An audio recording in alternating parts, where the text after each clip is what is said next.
Hi viewers welcome to our channel. ప్రస్తుతం మనతో పాటు senior journalist Dama Bala sir వారితో మాట్లాడారు. నమస్కారం సార్. నమస్తే సార్, ముద్రగడ పద్మనాభం గారిని వ్యతిరేకిస్తూ ఆయన కూతురి క్రాంతి ఒక వీడియో చేసింది సార్. ఆ వీడియో రిలీజ్ చేసింది. ఇప్పుడు ఆ వీడియో సంచలనంగా మారింది. అసలు అందులో ఏం చెప్తుంది, ఎందుకు వ్యతిరేకిస్తుంది తన తండ్రిని?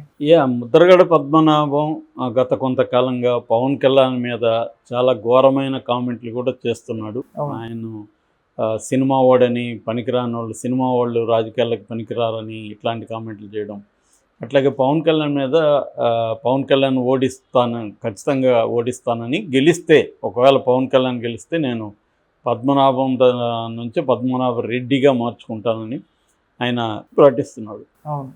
అట్లాగే అనేక ఛాలెంజ్లు చేస్తున్నాడు. అంటే ముద్రగడ పద్మనాభాన్ని చూస్తే ఒక రకంగా పాలిటిక్స్ని దాటి వ్యక్తిగతంగానే పవన్ కళ్యాణ్ మీద కోపం ఉందా అన్న పద్ధతిలో ఉంది. నిజానికి అది వైసీపీకి కూడా నష్టం తప్ప లాభం లేదు. ఎందుకంటే పవన్ కళ్యాణ్ వ్యక్తుల్ని టార్గెట్ చేస్తాడు. అందరినీ మోకాళ్ళ మీద నడిపిస్తాను, లేకపోతే ఒక్కొక్కరిని నరకం చూపిస్తాను, ఇలాగా మాట్లాడతాడు పవన్ కళ్యాణ్. ఆయన మాట్లాడడం తక్కువ మాట్లాడ్డా. కానీ ఆయనలాగే మిగతా వాళ్ళు ఎవరు మాట్లాడాలా అనేది కూడా చూసుకోవాలి. వైసీపీలో ఇప్పుడు నాని మాట్లాడాడు అనుకో, ఓకే, దాని పట్ల ఎవడు కూడా ఆశ్చర్యం వ్యక్తం చేయరు. ఎందుకంటే నాని అలాగే మాట్లాడతాడు. రోజా మాట్లాడిన ఓకే, వీళ్ళకి ఆ ముద్ర పడిపోయింది. కానీ ముద్రగడ పద్మనాభం లాంటి వాళ్ళ మీద ఒక ఇమేజ్ ఉంది. ఈయన పెద్ద మనిషి, ఈయన కాపు ఉద్యమ నాయకుడు, కాపు ఉద్యమాలకు ఎప్పటి నుంచో 3 దశాబ్దాల నుంచి ఆయన పనిచేస్తున్నాడు.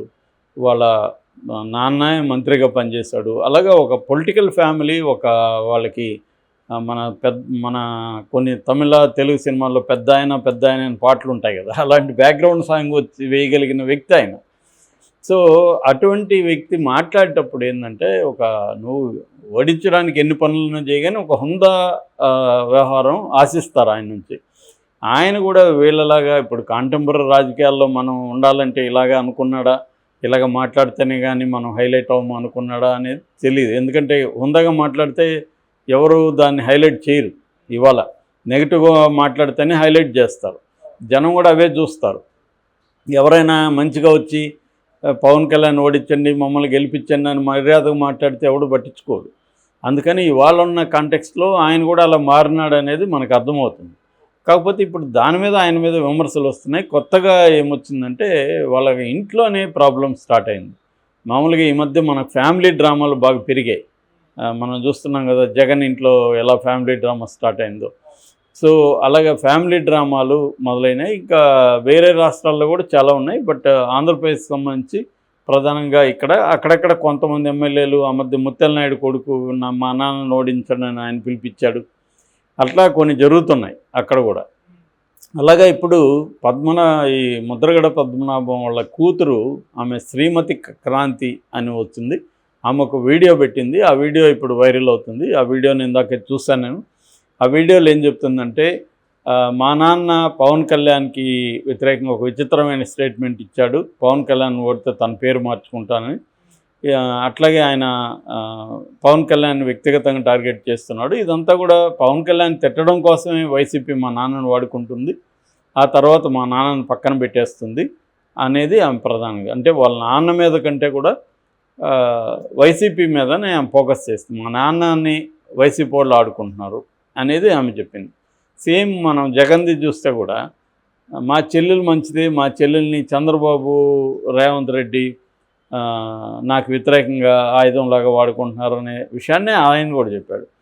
ఈమె కూడా అదే టెక్నిక్లోనే మాట్లాడింది. నిజానికి అంత పెద్ద ఆయన, అంత పరిణితి ఉన్న ఆయన జగన్తో పోలిస్తే ఈయన అనుభవంతో లేదు జగన్ది.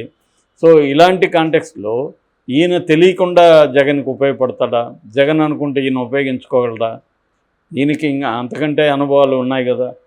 సో ఆయన ఏది చేసినా ఆయనకే ఆపాదించాలి తప్ప, అది ఆయన అవమానించినట్టే ఒక రకంగా. ఎందుకంటే మా నాన్నని జగన్ ఉపయోగించుకుంటున్నాడంటే, మీ నాన్న ఉపయోగపడితేనే కదా ఉపయోగించుకున్నాడు. మీ నాన్నకు కూడా ఏదో హామీలో ఏదో దొరుకుంటేనే కదా ఆయన చేస్తాడు. లేదు ఆయనకి కక్ష అన్నా ఉండాలి, తెలుగుదేశం కూటమిని ఓడించాలనేది అన్న పర్సనల్ అజెండా అయినా ఉండాలి. అవి లేకుండా ఎందుకు మీ నాన్న మాట్లాడతాడు? సో క్లియర్గా ఏంటంటే, ముద్రగడ పద్మనాభానికి తెలుగుదేశానికి ఎప్పుడూ పడదు.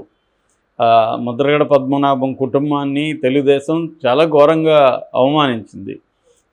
తుని సంఘటన అప్పుడు కూడా ముద్రగడ పద్మనాభం అరెస్టులు చేయడం, వాళ్ళ ఇంట్లో వెళ్ళి వాళ్ళ స్త్రీలను కూడా కించపరిచే విధంగా పోలీసులు డీల్ చేయడం, ఇవన్నీ ఎప్పటి నుంచో జరిగాయి. దానివల్ల ముద్రగడ పద్మనాభం అనేక సార్లు ఎక్స్ప్రెస్ కూడా చేశాడు. ఆ తర్వాత పవన్ కళ్యాణ్ రంగంలోకి వచ్చాడు. పవన్ కళ్యాణ్ కాపులకి ఏదో చేస్తారని కాపు నాయకులు అంతా కూడా నమ్మారు బిగినింగ్లో. కానీ రోజు రోజుకు పవన్ కళ్యాణ్ మొత్తం కాపు ఓట్లను తీసుకెళ్ళి చంద్రబాబు సీఎం కావడం కోసమే చేస్తున్నాడు. ఇతనికి ఎందుకో జగన్ అంటే పడదు కాబట్టి జగన్ ఓడించడం ఏకైక లక్ష్యం తప్ప ఇంకేం ఆలోచించట్లేదు పవన్ కళ్యాణ్. కాపులకు కూడా ఆయనేమి మేలు చేసే పరిస్థితి లేదు అన్న విషయాన్ని కాపు నాయకులు గ్రహించారు చాలామంది. సో అందుకనే పెద్ద పెద్ద కాపు నాయకులు ఎవరు పవన్ కళ్యాణ్ వెనక లేరు. ఉన్నవాళ్ళు కూడా బయటకు వచ్చేస్తున్నారు. సో ఈ కాంటెక్స్ట్లో ఏంటంటే ముద్రగడ పద్మనాభాన్ని జనసేనలోకి ఆహ్వానించడానికి అక్కడ వెళ్ళి కలిశారు అక్కడ లోకల్ నాయకులు. పవన్ కళ్యాణ్ ఇంకొక 2 రోజులు మీ ఇంటికి వచ్చి ఆహ్వానిస్తారన్నాడు. పవన్ కళ్యాణ్ వెళ్ళలేదు. ఆయన పాపం 1-2 months వెయిట్ చేశారు పెద్ద ఆయన. మేబీ ఆయన ఈగో హర్ట్ అయి ఉంటుంది. సో నేను ఇంత కాపుల కోసం 3 దశాబ్దాలుగా పనిచేస్తున్నా, అనేక ఉద్యమాల్లో ఉన్నాను, జైలుకి వెళ్ళాను, నన్ను కనీసం అతను మర్యాద కనీసం కాల్ చేసి నేను రాలేకపోతున్నాను లేకపోతే వస్తాను కనీసం కాల్ చేసి మాట్లాడడానికి ఏముంటుంది. సో పవన్ కళ్యాణ్కి ఉన్న ప్రాబ్లం ఏంటంటే అతను తన పార్టీలో కావచ్చు, తనతో కూడా కావచ్చు, తనకంటే పెద్దవాళ్ళని ఎవరిని పెట్టుకోడు, తన కంట్రోల్లో ఉండేవాళ్ళే ఉండాలి. అందుకని నాగబాబు, నాదెండ్ల మనోహర్ తప్ప ఇంకే నాయకుడు కూడా అక్కడ మనకు కనబడ్డు. ఉన్నవాళ్ళందరూ తన కంట్రోల్లో ఉండాలి. ఇది చాలాసార్లు ఆయనతో పనిచేసి బయటకు వచ్చిన వాళ్ళు కూడా, రాజు రవితేజ లాంటి వాళ్ళు కూడా చెప్పారు, తను కొంత నార్సిసిజం ఉంది, తనకి తాను ఇంపార్టెన్స్ ఇచ్చుకుంటాడు, తను ఎవరిని భరించలేడు. ఆ లక్షణాలు పవన్ కళ్యాణ్కి ఉన్నట్టే కనబడతాయి మనం చూస్తే. చాలామందికి ఈ లక్షణాలు ఉంటుంది. ఒక ఇన్సెక్యూరిటీ ఫీలింగ్ ఉంటుంది. ఆ ఇన్సెక్యూరిటీ మామూలుగా ఆఫీసులైనా, ఈవెన్ సినిమాలో నేను చాలామంది డైరెక్టర్లను చూశాను, తెలివైన కుర్రాళ్ళని అసిస్టెంట్ డైరెక్టర్లు పెట్టుకోవడానికి వాళ్ళు జంకుతారు. ఎందుకంటే వాడు డామినేట్ చేస్తాడు, తన తప్పుల్ని వాడు ఎత్తి చూపిస్తాడు. ఇట్లాంటి ఇబ్బందులు ఉంటాయన్నమాట. రాఘవేంద్రరావు గారి దగ్గర నేను పనిచేసినప్పుడు ఆయన కూడా అనేవాడు, నాకంటే తెలివైన వాళ్ళు అయితే నా దగ్గర ఎందుకురా మీరు పనిచేయడం అని అనేవాడు సరదాగా. కాబట్టి ఇలాగా ఉండేదన్నమాట, ఉంటుంది. అలా పవన్ కళ్యాణ్ కూడా అందుకని వేరే స్థాయి నాయకులను ఎవరిని ఆయన పెట్టుకోడు, తన కంట్రోల్లో ఉండాలి. That is his functioning. పార్టీలో ఫంక్షన్ చేసే విధానం అది. జగన్, చంద్రబాబు ఇలాంటి వాళ్ళు అట్లా, వాళ్ళకి ఆ ప్రాబ్లమ్స్ లేదు, వాళ్ళు పెట్టుకోగలరు. వాళ్ళతో కూడా ఎలా డీల్ చేయాలో తెలుసు. అందరినీ కంట్రోల్ చేయాల్సిన అవసరం లేదు, కొంతమందికి గౌరవం ఇచ్చి కూడా పార్టీలో నడుపుకోవచ్చు. కానీ ఇతనికి ఇంకా కైండ్ ఆఫ్ ఇది రాలేదు, వస్తుందో రాదు తెలియదు. మొత్తానికి అందుకని పద్మనాభ గారిని బయట పెట్టేశారు. సో ఆయనకు అవమానంగా ఫీల్ అయ్యారు. అదంతా కూడా రాష్ట్ర వ్యాప్తంగా చర్చకు వచ్చింది. సో దాని నుంచి అతను ఈ అన్కండిషనల్గా, అంతకుముందేమో కండిషన్లు పెట్టాడు. ఫస్ట్ ఆయన వైసీపీకే వెళ్ళాడు, వైసీపీలో కండిషన్లు పెట్టాడు. అందులో తనకు ఎంపీ ఇవ్వాలి, తనకు చిన్న కొడుకు గిరికి ఇవ్వాలి, తన కోడలికి ఇవ్వాలి, అట్లా కండిషన్ పెట్టాడు. ఆ కండిషన్కి జగన్ ఒప్పుకోలేదని బయటకు వచ్చాడు. ఈ లోపల జనసేన వచ్చింది, జనసేనలో మనకి న్యాయం జరుగుతుంది అనుకున్నాడు, కానీ అది జరగలేదు. దాంతో ఆయన హర్ట్ అయినట్టుగా కనిపిస్తుంది. మేబీ వాళ్ళ ఇంట్లో కూడా ఏమైనా ప్రాబ్లమ్స్ ఉండొచ్చు, మనకు తెలియదు. ఇప్పుడు కూతురు ఎందుకు బయటకు వచ్చింది, అదే విషయాన్ని వాళ్ళ తండ్రికి చెప్పచ్చు కదా. ఆమెమో బయటకు వచ్చి నేను పవన్ కళ్యాణ్ని గెలిపించడానికి ట్రై చేస్తానని ఆమె మాట్లాడుతుంది. మరి వాళ్ళ ఇంట్లో ఏం ప్రాబ్లమ్స్ ఉన్నాయి, ఆమెకు నాన్నకి మధ్య ఏం గొడవలు ఉన్నాయి తెలీదు.